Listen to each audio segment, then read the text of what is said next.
na masisimutan ng pera. Gawin niyo po ito Tuesday or Friday. O basta ikaw po ay may oras, huwag kang gagawa ng mga ganitong mga pamamaraan na nagmamadali ka. Kasi magiging effect po yan. Kailangan may oras ka. Gawin niyo po ito ng Tuesday or Friday or kaya sa umaga. Basta ikaw po ay hindi po masyadong abala. Yan. At pagkatapos mga bossing ko, kailangan din po natin ng isang malinis na papel. Mainam po yung ating gagamitin papel ay ati pong pupunit-punitin yung mismong gilid po nito para yung presensya po natin ay nadadama ng papel. Yan. Lalo na kung lagi kang walang pera. Gawin nyo po ito. Sikreto lang po ito ha. Ang paggawa ng mga ganito. Gawin nyo po siya kung di Tuesday or Friday. Para hindi ka lagi nauubusan ng pera. Isulat nyo po dito yung amount na matagal mo nang ninanais. Halimbawa ay 7 billion. Walang masamang mangarap. Bilyonin na natin.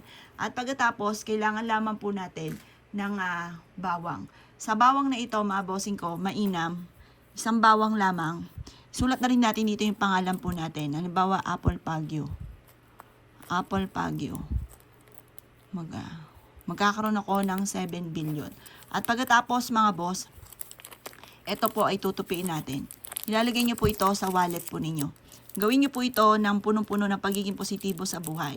Kasi yan ang numero 1. Sabihin nyo po dito, magkakaroon ako ng maraming pera at kailanman na hindi na ako maubusan ng pera. Siksikliglig at umapot, maraming pera ang darating sa akin. Ngayon na simula ng aking pagyaman. Ngayon taon na ito ng 2025 ay maraming pera ang darating sa akin. Yayaman ako. Magkakaroon ako ng bagong bahay ngayon taon na ito at magkakaroon din ako ng bagong sasakyan. At mababayaran ko lahat ng aking mga utang at magkakaroon ako ng 7 billion na ipon. O, walang masamang mangarap mga bossing. Subukan nyo na po ito basta positive ka. Pagka gumagawa ng ganitong mga pamamaraan, laging positive. Kasi kung ikaw ay nega, kinukontra mo mismo yung mga wini-wish po ninyo. Hindi rin po yan magkakatotoo. Kailangan lagi kang positive. Subukan nyo po ito at napaka-epektibo po nito.